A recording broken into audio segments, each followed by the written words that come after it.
Hello and welcome guys, সবাই কেমন আছো? আশা করি সবাই ভালো আছো। চলে এসেছি লোকি সিরিজের একটি নতুন ভিডিও নিয়ে। লোকি সিজন 2 এর এপিসোড 1 এ আমরা দেখেছিলাম লোকি যখন ফিউচারে চলে যায় তখন সে সেলভিকে খুঁজতে থাকে, আর সেখানে গিয়ে লোকি দেখতে পায় টিভিএতে টেম্পারেল লুমের কারণে টিভিএ ধ্বংস হতে যাচ্ছিল।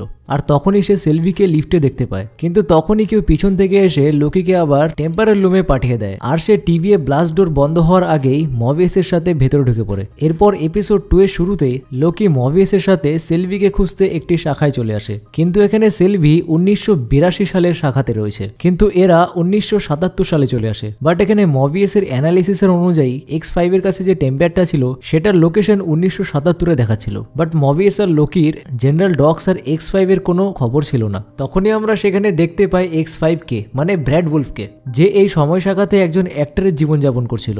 ব্র্যাড যখন এখানে নিজের মুভি প্রমোশনের জন্য আসে তখন মবিয়াস আর লোকি তাকে ঘিরে ফেলে, কিন্তু ব্র্যাড তাদের দেখে সেখান থেকে খুব চালাকিতে পালাতে থাকে। কিন্তু তখন লোকিও ব্র্যাডকে ধরার জন্য তার পিছন পিছন দৌড়ায় এবং শেষমেশ লোকি তার জাদুই শক্তি দিয়ে ব্র্যাডকে ধরে ফেলে, আর সে আবার ব্র্যাডকে টিভিতে নিয়ে আসে। লোকি এখানে ব্র্যাডের কাছ থেকে এটাই জানতে চাচ্ছিল সে সিলভির সঙ্গে দেখা করেছিল কিনা। এরপর ব্র্যাডকে টাইম জেলে বন্ধ করে দেওয়া হয়, আর তার কাছে যে টেম্পারটা ছিল সেটা তার কাছ থেকে নিয়ে নেওয়া হয়। কিন্তু এখানে ব্র্যাডের যে টেম্পারটা ছিল সেটা কাজ করছিল না, তাই তখন মবিয়াস আর লোকি মিলে টেম্পারটা ঠিক করার জন্য ওবির কাছে আসে। কিন্তু এখানে এসে দেখে ওবি একটা মডিফাইড ডিভাইস বানাচ্ছিল যেটা দিয়ে টেম্পারেল লুমের ভারকে নিয়ন্ত্রণ করা যায়। তখনই মবিয়াস ওবিকে সেই টেম্পারটা দিয়ে বলে সেটাকে ঠিক করে দিতে, কিন্তু ওবি আবার তাদেরকে একটি গাইড বুক দেয় যেটা দেখে এই টেম্পারটাকে ঠিক করা যেত। এরপর আমরা দেখতে পাই টিভি এর সদস্যরা আগের যে জাজ ছিল রেন্সলেয়ার তার টেম্পারকে ট্র্যাক করার চেষ্টা করছিল, কারণ সে আগে C20 এজেন্টকে মেরে ফেলেছিল, এরপর মরবিয়াসকে মারার পরিকল্পনা করেছিল, আর তো B15 কে টাইম জেলে বন্ধ করে দিয়েছিল। তারপর থেকে রেন্সলেয়ার টিভি এর একজন বড় দুশ্মন। তারপর কেসি বলে এখানে মিস মিনিটসও রেন্সলেয়ারের সাহায্য করছিল, কারণ এখন মিস মিনিটস নিজের সার্ভার ডাউন করে রেখেছে। বন্ধুরা এখানে মিস মিনিটসকে বানিয়েছিল হিউ রিভেন্স, আর এই মিস মিনিটসটিও একটি আর্টিফিশিয়াল ইন্টেলিজেন্সের মতোই ছিল, বাট এর থেকেও অনেক বেশি অ্যাডভান্স ছিল, যে গোটা টিভিএস সার্ভারটাকে সামলায়। তখন এখানে কেসি বলে মিস মিনিটসের সার্ভার ডাউন করে দেওয়ার ফলে আমরা রেন্সলেয়ারকে ম্যানুয়ালি খুঁজছি, যেটা এক প্রকার চালের মধ্যে চিনির দানা খোঁজার সমান। বাট এখানে কেসি জানতে পেরেছে রেন্সলেয়ার তার টেম্প্যাডের সব ডেটা উড়িয়ে দিয়েছে, কিন্তু সব ডেটা ওড়ানোর আগে সে লাস্ট কার সাথে মেসেজ করেছিল সেটাও জানা গেছে। এরপর এখান থেকে সিন শিফট হয়ে চলে আসে যেখানে মোবিয়াস আর লোকি সেই গাইড বুকটি দেখে সেই টেম্প্যাডটি ঠিক করার চেষ্টা করছিল। তখনই সেখানে B15 কেসিকে নিয়ে আসে, আর তারা রেন্সলেয়ারের ব্যাপারে লোকিকে জানায়। তখন লোকির এই কথা শুনে তার মনে পড়ে সে যখন পাস্টে গিয়েছিল তখন সে রেন্সলেয়ার আর হিউ রিভেন্সের মধ্যে একটা পুরনো ডিসকাশন শুনেছিল, যেটা শুনে লাগছিল তারা দুজন পার্টনার। এরপর লোকি আর মবিয়াস কেসির কাছ থেকে জানতে পারে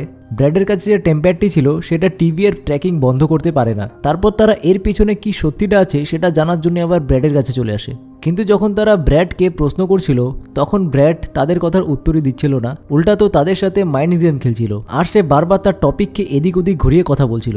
এরপর লোকি ব্র্যাডের মুখ থেকে সত্যি কথা বের করানোর জন্য তাকে ভয় দেখাতে থাকে, কিন্তু মবিয়াস এখানে ব্র্যাডকে আরেকটি অফার দেয় যে সে যদি সত্যি কথা বলে তাহলে তাকে তার সময় রেখায় ফিরিয়ে দেওয়া হবে এবং সে আবার নিজের সেলিব্রিটির মতো জীবনযাপন করতে পারবে। কিন্তু তখন ব্র্যাড আবার মবিয়াসকে ম্যানিপুলেট করার চেষ্টা করে। সে মবিয়াসকে বলে তুমিও তোমার টাইমলাইনে চলে যেতে পারো, আমরা সবাই জানি আমাদের সময় রেখার রক্ষাকারীরা কিডন্যাপ করে এখানে নিয়ে এসেছে, আর তুমি এই জীবনযাপন করে খুশি আছো। এরপর ব্র্যাডের মুখ থেকে এসব কথা শুনতে শুনতে মবিয়াসের মাথা গরম হয়ে যায়, আর মবিয়াস সোজা গিয়ে ব্র্যাডের গালে চড় মারে। এরপর লোকি আর মবিয়াস তারা ডিসকাস করতে থাকে ব্র্যাডের কাছ থেকে কিভাবে সিলভির ব্যাপারে জানা যায়। তারপর এখান থেকে সিন শিফট হয়ে যায় ওবির কাছে, যেখানে সে টেম্পারেল লুমের জন্য যে ডিভাইসটি মডিফাইড করেছিল সেটা নিয়ে সে টেম্পারেল লুমের কাছে যায়, কিন্তু ওবি সেখানে পৌঁছে দেখে সে টেম্পারেল অরার সিস্টেমটি অ্যাক্সেস করতে পারছিল না। আর এদিকে কাহিনীর অপর দিকে ব্র্যাডের মুখ থেকে সত্যি কথা বের করবার জন্য মবিয়াস আর লোকি এখন একটি মেশিন নিয়ে আসে, আর এখানেই লোকি আবার নিজের পুরনো রূপ ধারণ করে। প্রথমে তো ব্র্যাড সব হালকার ওপর দিয়ে নিচ্ছিল, কিন্তু লোকি যখন নিজের আসল ক্যারেক্টারে আসে তখন ব্র্যাডের ফেটে যায়, আর ধীরে ধীরে সব সত্যি কথা গড়গড় করে বলে দেয়। আর এইদিকে ওবি জানতে পারে টিভি এর ব্লাস্ট ডোরস খোলা যাচ্ছিল না, আর বাকি কন্টেনমেন্ট ডোরসগুলো বন্ধ হয়ে গেছে, আর বাকি কন্টেনমেন্ট ডোরসগুলো লক হয়ে গেছে।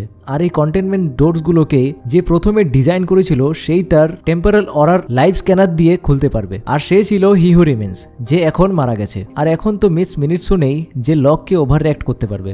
এরপর এখান থেকে আবার সিন শিফট হয়ে যায় যেখানে ব্র্যাড মবিয়াস আর লোকিকে সেই সময় শাখায় নিয়ে আসে যেখানে সিলভি রয়েছে, আর আপাতত সিলভি এখন এই সময় রেখায় একটি দোকানে কাজ করে। এরপর লোকি সিলভির কাছে গিয়ে তার সাথে কথা বলার জন্য বাইরে ডাকে, যেখানে লোকি সিলভিকে তার টাইম স্লিপের ব্যাপারে বলে। তখন লোকি বলে সে যখন ফিউচারে গিয়েছিল তখন সে সিলভিকে দেখেছিল। তাই লোকি সিলভির কাছে জিজ্ঞেস করে তুমি ফিউচারে তখন কি করছিলে, কিন্তু এখানে সিলভির ব্যবহারে বোঝা যাচ্ছিল সে এখন যেই টাইমলাইনে রয়েছে সে এখানে খুব খুশি রয়েছে, তাই টিভিতে যেটাই হোক তার কিছু যায় আসে না। কিন্তু তখন লোকি বলে তুমি যখন ভবিষ্যতে ছিলে তার মানে এটা হতেই চলেছে, তাহলে একটা কাজ করা যায়, তুমি তোমার জাদু দিয়ে দেখে ফেলো আমি কি দেখেছিলাম।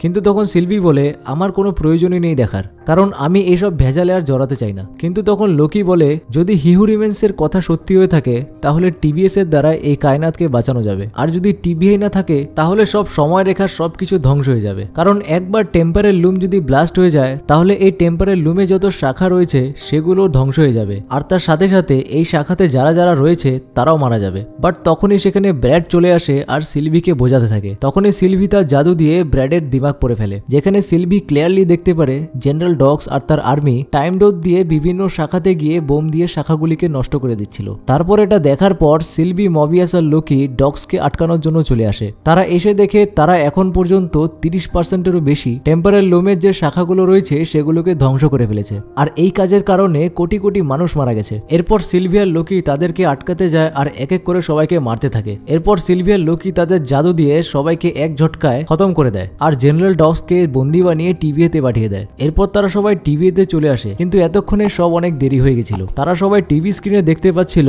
টেম্পারের লোমের যে শাখাগুলো ছিল প্রায় সবগুলি ধ্বংস হয়ে গেছে। তখনই কেসি সেখানে বলে রেন্সলিয়ারের টেম্পার থেকে সিগন্যাল পাওয়া যাচ্ছে। তখনই সিলভি এসব দেখে রেগে যায় আর সে আবার তার নিজের সময় শাখাতে ফিরে যায়, আর লোকি তাকে এখানে কিছুতেই আটকাতে পারে না। এরপর আমরা এন্ডে দেখতে পাই সিলভি তার নিজের গাড়ির ওপর বসে তার কোওয়ার্কার জ্যাকের সাথে কথা বলছিল, কিন্তু তার হাতে একটি এমন ডিভাইস ছিল যেটা সে অ্যাক্টিভ করার চেষ্টা করছিল। আর তখনই এখানে এপিসোডটি শেষ হয়ে যায়। আই হোপ ইউ গাইস তোমাদের ভিডিওটি ভালো লেগেছে। যদি ভিডিওটি ভালো লেগে থাকে তাহলে একটি লাইক করে দিও, আর এই লোকি সিরিজের সিজন 2 প্রত্যেকটি এপিসোড দেখতে ফিল্মাল অ্যাপকে সাবস্ক্রাইব করে রাখো। দেখা হচ্ছে নেক্সট ভিডিওতে।